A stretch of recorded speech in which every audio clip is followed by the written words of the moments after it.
प्रिय विद्यार्थियों, कक्षा 12 की ये पोइम है कीपिंग क्वाइट, पोइटेंस के Pablo Neruda.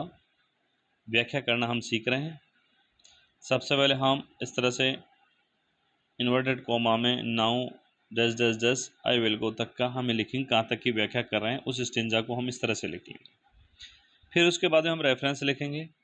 Reference these line have been taken from the poem keeping quiet is written by Pablo Neruda. ये जो पंक्तियां हैं ये कीपिंग क्वाइट से ली गई हैं और किसके द्वारा लिखी गई? पेब्लो नेरूदा के द्वारा। कॉन्टेक्स्ट की बात करेंगे तो कॉन्टेक्स्ट में मेन कविता में क्या दे रखा है? पोइट इज टॉकिंग अबाउट, कवि बात कर रहा है कीपिंग क्वाइट, शांत रहें, टिल ही काउंट्रोल्स, जब वो 12 गिने तो उसके बाद में क्या रहना है? शांत रहना है। They will be together in A Strange condition, और सब के सब दे विल मतलब जितने भी ह्यूमन हैं, मानव हैं, वो एक साथ रहेंगे इस अजीब से स्थिति के अंदर। बात करेंगे एक्सप्लेनेशन की व्याख्या में, अब क्या दे रखा है स्टेंजा के अंदर वो हमें यहाँ लिखना रहता main cheese. Poet is talking about keeping quiet till he counts 12 है। कवि है जो बात कर रहा है कि हमें शांत रहना है जब तक मैं 12 गिनूँ, उसके बाद में शांत रहना है।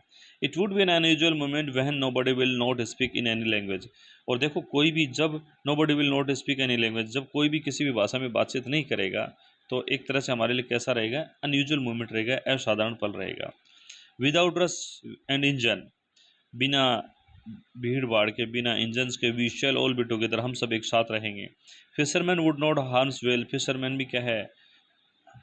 अपने वेल मछली को कोई नुकसान नहीं पहुंचाएंगे वो खुद।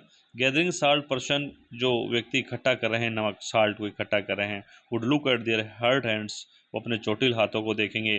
पोइट आस्क द पीपुल, कवि लोगों को कहता है कि वो आर प्रिपेयरिंग वाज, जो युद्ध की तैयारी कर रहे हैं, they they must they must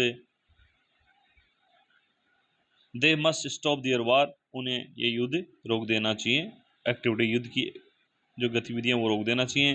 the poet says that, कवि कहता है कि is not in favour of total in activity, मैं पूर्ण निष्क्रियता के साथ में सहमत नहीं हूँ, उसके पक्ष में नहीं हूँ। We can learn a lesson, हमें एक लेसन सीखना चाहिए, पाठ सीखना चाहिए फ्रॉम द अर्थ, धरती से भी सीखना चाहिए।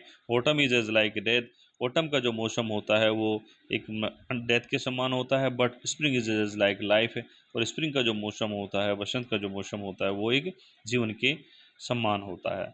क्रिटिकल नोट में आप it is easy poem, it is a short poem, और आपको कोई भी लिटरेरी टर्म्स वगैरह नजर आती है जैसे पर्सोनिफिकेशन, रेपुटेशन, क्या है इसकी राइम स्कीम क्या है, ये भी आप लिख सकते हैं। Thank you.